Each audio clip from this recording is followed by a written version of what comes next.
Oswestry is a market town of some 16,000 inhabitants at the extreme northwest of Shropshire and a handful of miles from the North Wales border. This historically strategic town has the most complex Iron Age earthwork in northern Europe on the doorstep, and Watts and Offers dykes pass through and very close by respectively. Only a part of England for a mere 400 years, the wandering border has created conflict, but also a rich dual culture of English and Welsh. Oswestry were among the leading clubs in the formation of the Football Association of Wales in 1876 and took part in the first ever Welsh Cup in 1877, a competition which they entered regularly until 2003. In Croesoswallt, which is Oswestry's other name, Welsh is spoken and written in place names, signs and even ATM machines. But this is not a rural idyll. We have our problems with underage drinking, drugs, recently GHB, affordable housing, keeping our shopping street shops, and unemployment. But our attitude to localism is quite simple. We've been doing it for centuries. Started in 1324, when the Lord of Oswestry passed over a shop in Leg Street, and a succession of charters held in the town archives document the steady transfer of powers to order their own affairs to the people of Oswestry from the Lord and the Crown. The good burghers of the town, first mayor in 1674, were quick to grasp every opportunity to improve life locally, and in the 19th century sponsored a number of private acts to improve life, including the 1849 Markets and Fairs Act, which still gives the town council its market rights. At the same time, there was a strong social conscience among the inhabitants, well, the better ones off at least, who felt an obligation to those more unfortunate than themselves. The Society for the Bettering of the Condition of the Poor started in 1812 with a start-up grant of £100 from the Corporation of Oswestry, real money in those days, and which created, amongst other things, a savings bank, which became part of the TSB. And there were a number of examples of libraries being created well before Oswestry became the second town in Shropshire to adopt the Public Libraries Act, done, I might add, after a public meeting and arousing public support for the idea, despite the fact that it had been carefully explained to them that it would mean an increase in the rates. We have a thriving voluntary sector, and these are only some of the examples of our local partnerships. We are the only area in Shropshire still to have an arts association and a sports council, not only umbrella organisations for groups in the sector to come together for help and support, but which act as grant-giving bodies with money from the local joint committees and, in the case of the Arts Association, the Town Council. The Chamber of Commerce has just been reformed. The local Tourism Association brings all the local providers together, and In Bloom partners schools, individuals, groups with Shropshire and the town councils. A strong thread running through our partnership action is festivals. Ofsted, a big music event now based at the showground at Park Hall, and the successor to Summer Music Live, launched a few years ago by the Town Council in Kydlas Park. When that became so big, it was threatened by its own success. The idea was adopted by others, and having proved the concept, the Town Council was pleased to hand it over. Food and drink and take to the streets are organised by the Chamber of Commerce and independent retailers, again with backing from the Town Council, lending market stalls and staff to put them up and take them down. The Youth Music Festival sees over 1,000 young people taking part. The syllabus is out now if you want one, and is organised by the Town Council plus volunteers. The celebration of play is the notion of one energetic person who has a business creating play equipment from recycled material. Community action makes things happen and makes a difference in so many ways, and these are just a few examples. In Bloom has won 7 gold awards, but it's about the cooperation between people and bodies to clean the streets and make the town look attractive and welcoming, with the floral hanging baskets and the planters that the town council sponsors. Footfall, a local partnership, is making a difference by putting displays of art in empty shops, which not only makes them look lived in, but makes the street scene more attractive and stimulates interest by would-be entrepreneurs in taking on the challenge of a business there. Churches Together are creating a food bank, a startling and worrying local need identified and supplied. And the Cabin Lane Fellowship have built and opened a complementary building to the Eastern Oswestry Community Centre, itself built and operated by volunteers to serve the needs of a vast area of new housing in the area. The Oswestry School Recital Series, From Small Beginnings, now attracts an audience from as far away as Liverpool. The work of all the groups, alone and in partnership, puts the zest and sparkle into and improves the whole quality of local life. But this is only made possible and underpinned in so many ways by the Town Council, which has a pivotal part to play as the democratic voice for the whole community and is recognised nationally as a leading town council in the sector. It has a clear vision, setting out what it is there for and what it wants to achieve. And it has good councillors who, in their own ways, are committed to what is best for the town and usually, after debate, agree what that is. They work with an excellent staff who are committed to the council, from the town clerk right up to the cemetery staff. They all muck in and do what needs to be done as necessary. The council is active in so many ways, directly and indirectly, influencing the quality of life in the town and determined to aim only for the best and deliver it. You could say that community groups do the same, but the difference is the financial stability of the council. Not only with the power to raise money from council tax, but which actually earns from car parking, markets, training services and other initiatives 78p in every pound that it spends. It shortly will have a rather large capital receipt from the development of the Smithfield, and through the place plan and neighbourhood planning will be influencing in coming years somewhere in the region of 3 million through the Community Infrastructure Levy. Neighbourhood planning is not new to us either. Over the years we have developed and refined partnership working between the councils and the community since we started a town centre partnership some 25 years ago, which then became the Market Towns Initiative Partnership, taking advantage of AWM funding, out of which came the Town Plan Steering Group, which developed into the Community Partnership, which created the Oswestry Community Strategy, and the Play Partnership to deliver big lottery-funded projects. Latterly, the Town Plan Refresh Group was initiated through the local joint committee, and now under the Town Council will become the Neighbourhood Plan Board, with co-representation from the Town Council, Shropshire Council and the voluntary sector. The three sectors bring different and complementary factors to the table. The community sector brings energy, commitment, sometimes single-mindedness, and a flexibility that councils, constrained by law and audit regulations, don't always have. The Town Council brings local strategic vision and the capacity to act and intervene directly and indirectly in local circumstances. It has influence and it also has resources, not just in terms of money, but in staff, materials and assets. For example, providing the Heritage Group with a 5-year rent-free lease of rooms in the Guildhall to prove their concept of a museum for Oswestry.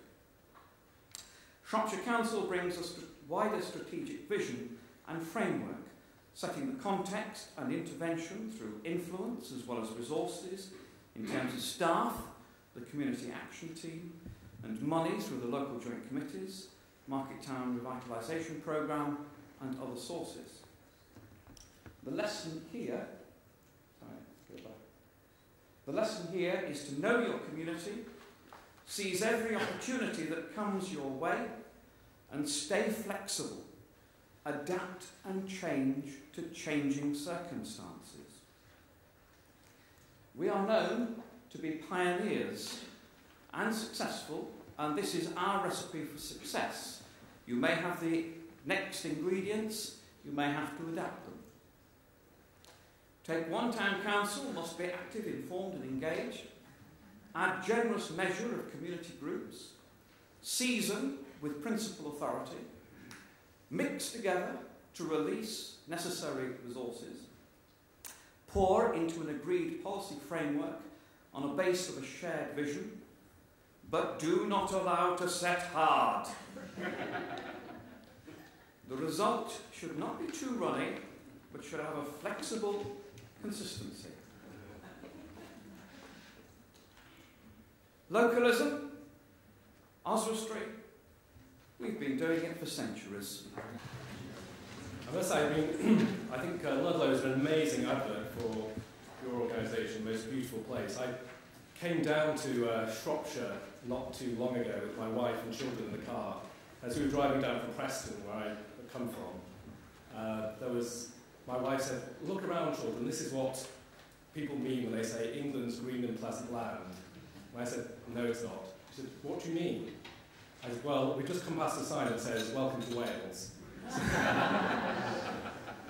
Anyway, I'm here to talk to you today about Big Society Capital. And just to make it clear, don't let the name mislead you. This is a project we've been working on since the year 2000. It was originally done in New Labour as a social investment bank. It's taken a very long time to come to fruition. And just last summer, it was relabelled Big Society Capital.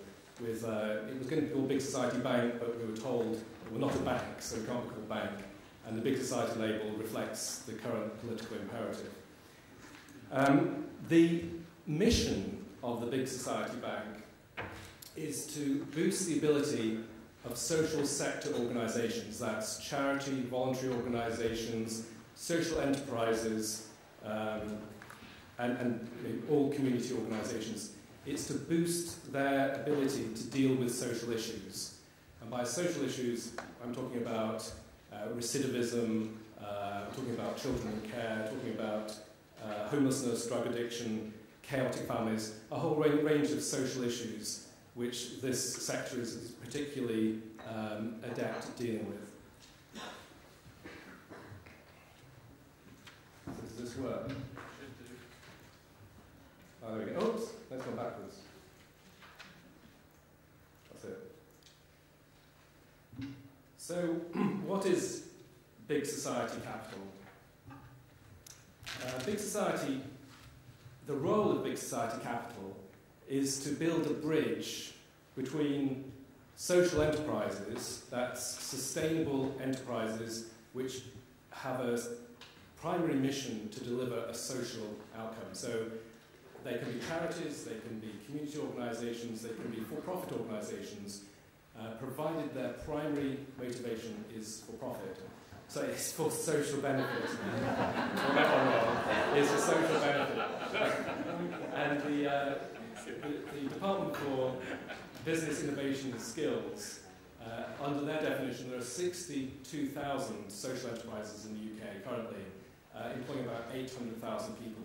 So this is a sector which delivers social benefit, but is starved of capital and starved of cash. We're building the bridge to connect them with the sources of the right sort of investment, from non-governmental investment. And social investors are investors who are looking for a social as well as a financial return. And you might say, well, who are these social investors and where are they coming from? What's the development of this market? What we've seen over the last 10 years is a growing interest in investors looking for social as well as financial return. It starts off with socially responsible investment. That is, people doing negative screening on an investment portfolio to take out tobacco companies, to take out mining companies, things that they don't agree with. That's a very simple form of social investment, taking out things you don't approve of. And in this country, with assets under management of about £750 billion, which adopt that approach. It's very simplistic, but that's where we start from. The second is microfinance, which has developed over the last 15 years from its origins, the Grameen Bank in Bangladesh, investing very small amounts of money to people in society who are judged to be very likely to repay but don't have any access to credit. And it's become a global phenomenon, both in the developing world, but also microloans in this country for people who want to start a very small business but simply don't have the access to cash, but if they know the person who's lending the money, they are very good creditors. That market has $38 billion in size globally. It's huge. The next one is social venture funds, which is, as the name suggests, it's like Dragon's Den, people who are looking to invest for social as well as financial purposes. So Bridges Ventures, for example, only invests in the poorest 25% of the country in terms of geographic areas. They're making a very healthy return. They have some government backing, which is match funding what they've raised, and they've raised about £300 million to date. And they've discovered this is a very sensible business model because these are people who can't otherwise get the capital, and they're appealing to societies or communities where these entrepreneurs are doing a tremendous job in things like call centres and things which are low cost, which appeal to that particular geography. Community bonds and community shares are, again, increasing massively in interest in terms of financing community assets like a pub or even a community weir where you've got communities pulling together and issuing share capital to invest in something. Not for financial return, but because they care about their community and they care about community cohesion. Mission-driven investment is where you have a pension fund or more likely a foundation who has a particular mission. And what they're trying to do is promote, say, invest in prisoner rehabilitation, for example. And at the moment, they have an endowment which they invest in the capital markets, they invest in the stock exchange, and they get the maximum return they can. They believe as trustees that they have to just get the maximum return, and then they give away every year grants for the amount of interest or dividends they've received from their investments. That's changing. The Charities Commission has acknowledged that those foundations can, if they want to, invest in a company or invest in a fund which is specifically targeting their mission. So they can invest in something which is helping their mission, where it's not just giving a grant, it's investing with the idea of getting their money paid back at the end of it. So it's increasing the level of available capital to these social organisations. And then finally, social impact bonds. Now this is a new development which the first pilot came out last year, and it has been so successful it's been replicated by President Obama has put together a $100 million fund to support the development of social impact bonds in the States. They're looking at it in Canada. Australia already has 2 pilots doing similar things. The one in the UK is for Peterborough Prison. It raised £5 million to have interventions which are mentoring and finding homes and trying to deal with drug problems for prisoners who are on sentences less than 1 year. Currently there is no probation service for those people in this country. There's no money. The government says we're spending all the money building prisons and feeding the prisoners. We have nothing for less than 1 year prison service. And the rate of reoffending is astronomical. After 2 years, I think it's like 90% of people in particular regions have reoffended. So we've raised from charitable foundations £5 million, which is spread to 3 different organisations, YMCA, Ormiston Trust and St Giles Trust. So these are social sector organisations who are providing these mentoring services, meeting the prisoner at the gate, trying to get them into housing before they leave prison, not just leaving prison with £46 in their pocket and nowhere to go. To the extent that over a 4-year period, we can demonstrate that those people are less likely to reoffend, and we reduce the reoffending rate by 10% or more, the government has committed that they will pay back the original investment. So it's payment by results based on a social metric, which is prisoners not reoffending. And the government's now looking at chaotic families, that's families with multiple needs where they're causing society huge amounts of cost, as well as children in care for similar programs to get more money based on the cost savings to the government that can be given to this sector. So there are sources of finance available that haven't been before, and this market is growing. So our role as Big Society Capital is to grow this market and grow the number of investors at the same time as preparing the social sector, the recipients of grants, to make sure that the two can connect. This slide is really just to say, we did a presentation recently to the Public Administration Select Committee, and the chairman, Bernard Jenkins, said, I think a lot of people think Big Society Capital is a gimmick, but this is to demonstrate that since 2000, when this was first suggested by the Social Investment Task Force, and then the Commission of Unclaimed Assets, looking at unclaimed bank accounts, suggested this would be a good use of 15-year dormant bank accounts which are laying on the big banks' balance sheets. Rather than them just sitting on the bank's balance sheets, we could take them away from them, put them in a reclaim fund, which would try and find those people who own those bank accounts, and to the extent they couldn't be located, they may have died, they may be very many generations old, those monies could be put to good social use by capitalising the Big Society Bank, or Big Society Capital as it's called now. This has been actively consulted on throughout the sector, because we clearly don't want to destroy what's already there. And the Cabinet Office had a consultation in 2009. The Labour government committed to give us £75 million to set up this organisation. And the Conservative coalition, when it came into power in 2010, said, we really think this is a good idea. We're going to commit all the dormant asset amounts from English bank accounts to this cause, which is of the order of £400 million. And also they persuaded the big high street banks, the big four high street banks, to commit a further £200 million of investment. So altogether we'll have capital over the next few years, which will grow to about £600 million, which will be to give to this, to invest in this cause.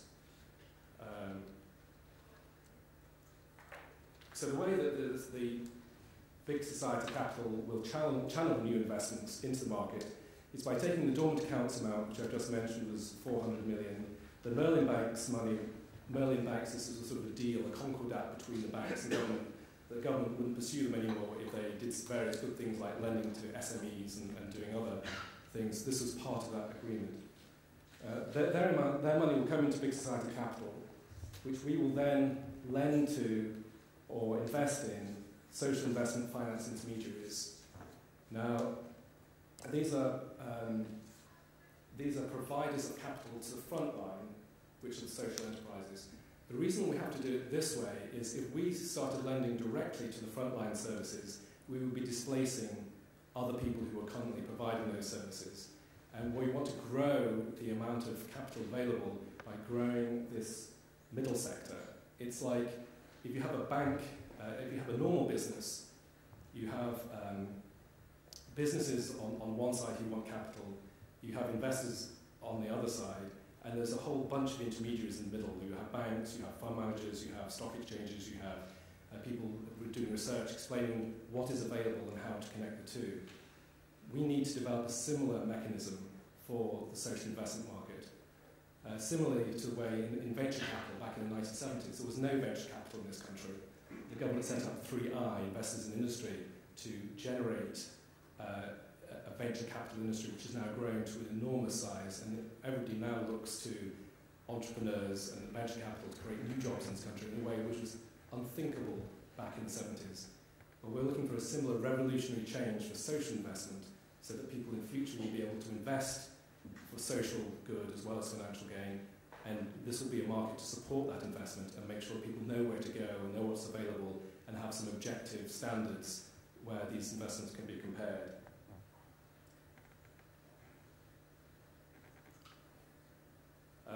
The government has given us 4 key operating principles, which are, firstly, independence. the government's very keen that we're not seen as an instrument of their policy, because if we were, people would just lobby them mercilessly to say you have to use your money for this purpose or that purpose. We are set up to be independent with no government representation on the board of the operating company. So that's an important part of it. Transparency. When we make investments, we're going to have to be extremely transparent and measure the social impact of what we do, because we're going to be leading other people to do the same thing and make judgments based on the standards that we achieve. Self-sufficiency means that we need to invest in a way that will maintain our capital. We can't just give money away. We can't lend at substantially below market rates. We have to invest at a rate which will keep our capital whole. So we're not just a cheap source of investment. And finally, wholesaler. That comes down to the concept of us not lending to frontline organisations directly, but lending to or investing in funds and intermediary organisations which are building a market, so we will be trying to pull in lots of other investors who will be investing alongside us. I'll skip over the key objectives because I think the most important thing that we need to focus on is measuring how we'll be successful. And the way we're going to look back and measure how we've been successful in 5 or 10 years' time is how much additional capital from other non-governmental sources have we brought to invest in this area. We're going to try and build the sector, so we don't want the existing intermediaries to get bigger. We want to get more intermediaries, we want to get more people involved in this space. We want there to be new products and new innovation, such as the social impact bond, which I've just mentioned, but we want new mechanisms for getting money to where it needs to get to. We need to develop an asset class which appeals not only to trusts and foundations, but to mainstream investors, so that everybody will be thinking about social returns when they're making an investment. We need to develop the market infrastructure, which is research and measuring social impact, having ways that people can compare one investment against another. And then finally, the international leadership question is quite interesting. I mentioned Obama and the Australians and the Canadians are all focused on this, thinking this is a really good idea that's something that they can adopt, because you can only rely so much on philanthropy and so much on people giving. You need to look at investment to generate more capital coming into the sector. And interestingly, the EU, Michel Barnier, who's the European Commissioner for the Single Market, is very excited about having a similar initiative across Europe with potentially a social investment fund, which I think the Greeks are particularly keen on. But the idea of diverting resources from the European level to support more of an initiative in this area is gaining currency across the whole of the EU. So I'll leave it at that. I mean, just the one final slide I had was just to say, at the moment we're setting up the organisation, we do need to have state aid approvals from the EU, which means that they have to make sure that it's not anti-competitive and we're addressing market failure. We need FSA authorisation, which should be straightforward, but it does take time. And then we need some mechanical things of releasing the money from the dormant assets accounts. And we also need to hand over from the Big Lottery Fund, who's currently running an interim investment programme, which, if you're interested, we can follow up with. But they're doing a small programme of £5 million, which is trying to get a pipeline of transactions that will be investing kick-started, and that will be transferred over to us in due course, probably in the first quarter of next year. So I'm happy to take questions later on, but I think we're now moving on